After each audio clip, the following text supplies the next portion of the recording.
everybody, Gina DeLuca here. All right, today I'm going to be doing a dip. I have here an 8x10 canvas, and this is Kirkland brand photo paper. You can see that's the glossy side. This is the back side. This stuff is awesome for doing alcohol inks, but I have also found it to be very useful for dips, because you actually get two paintings out of it when you do it that way. But it's also a great way to save your skins for making jewelry, because you can just punch straight out of the paper and you don't have to worry about peeling.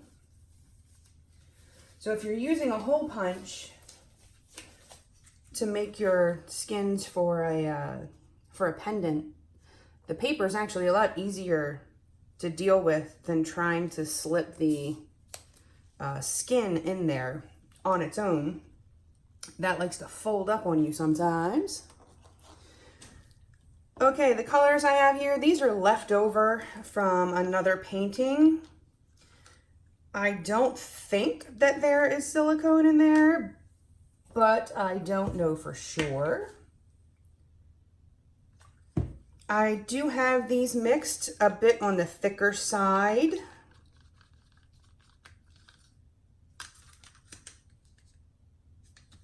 Just making sure everything is the same consistency. That is important. It can thicken up as it's sitting.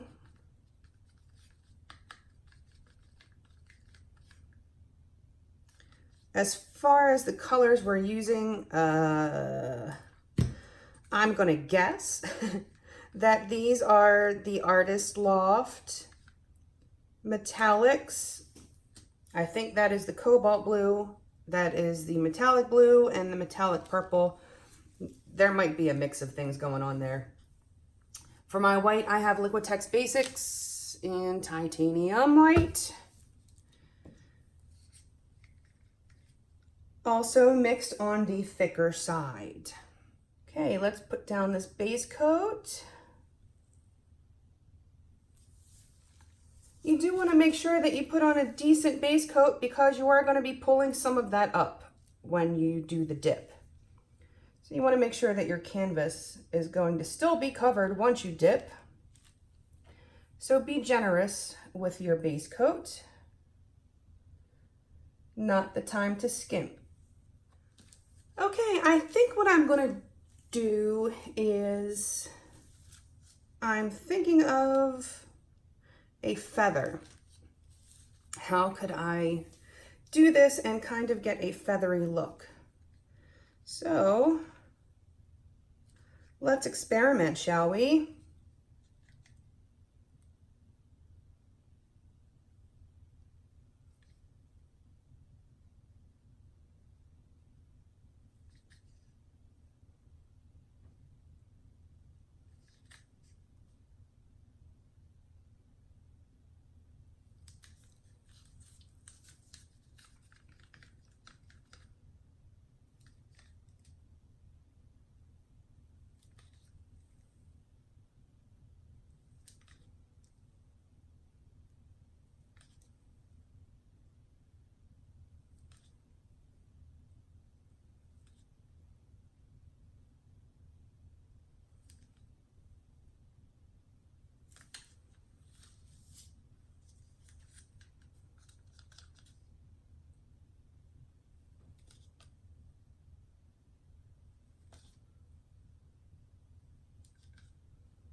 I think there is purple. I think there's silicone in this purple.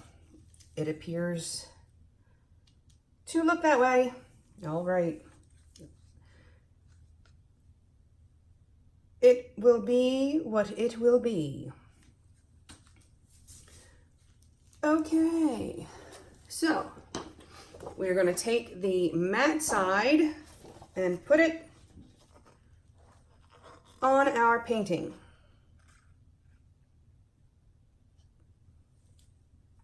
You'll be able to see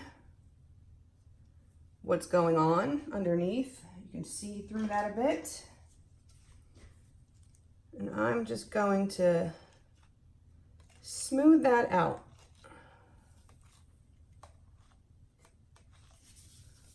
Trying to not slide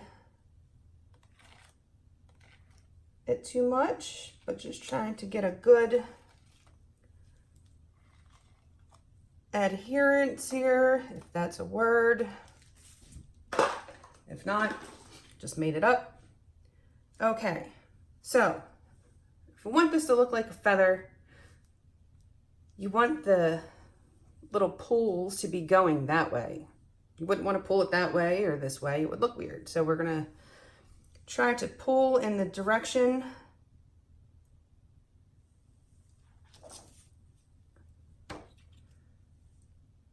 well, not quite a feather, but you can see we have two things there. Definitely silicone.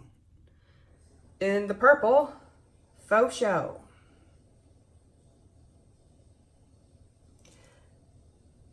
It is very unusual. Okay, I want to do something with this. This needs a little bit of something.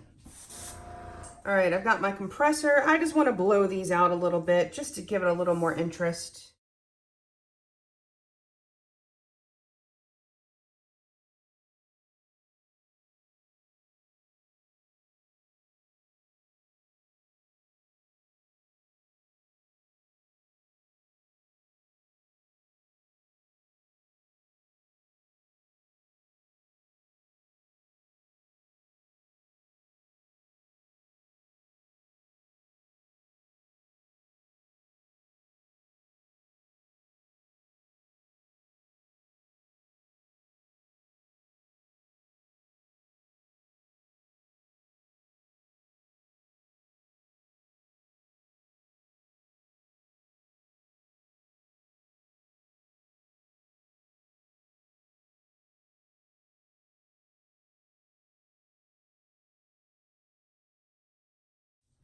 Okay, I'm gonna leave that be.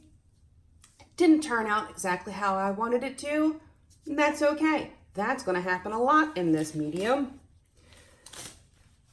But what you need to do, you go in with an idea. The idea doesn't work. You work with what the paint gives you. I mean, particularly when you're using paints that are, not gonna say how old they are, been a while. And you forget what has silicone and what does not. Clearly, the purple has the silicone. But basically, you work with what the paint gives you, and then you are far less likely to be disappointed with the results. If you go in and you expect to get X, Y, or Z, and you get A, B, and C, you will find yourself very, very frustrated in this medium. You have to, pardon the pun, go with the flow. You have to. If you don't, you will drive yourself crazy and pull your hair out. And I mean, come on, we don't need to be pulling our hair out. So I will bring you in for a close-up. Back in a second. Okay, here it is. It looks very different now. This is mostly dry. There's just a little wet spot right there. But as you can see, the silicone and the purple really push that paint around. I think it's kind of interesting where the cells are only coming up through the purple. And the edges are wispy. I kind of dig on that. So, not what I expected, but I'm not displeased. Hopefully y'all learned something. I did. Please like and share and subscribe and all that good stuff. Do check out the description box below for links to my PayPal tip jar. If you find these tutorials informative, if you find them helpful, or at least entertaining, and want to help me stay stocked up in supplies so I can keep bringing you the fresh content, that is a great way to do it. Another great way is through the Amazon link. Anything that you purchase off the entire site of Amazon, I receive a small commission of at no additional cost to you. That could be a lawnmower or a washing machine, anything off the entire site of Amazon. Also, our group, Go Make Some Art. Join us on Facebook. Post your masterpieces. Ask your questions. Get some inspiration. And last but not least, my website, GinaDeLuca.net. Pop on over there. And you can purchase some artwork or some music. My new CD is out. You can get it there.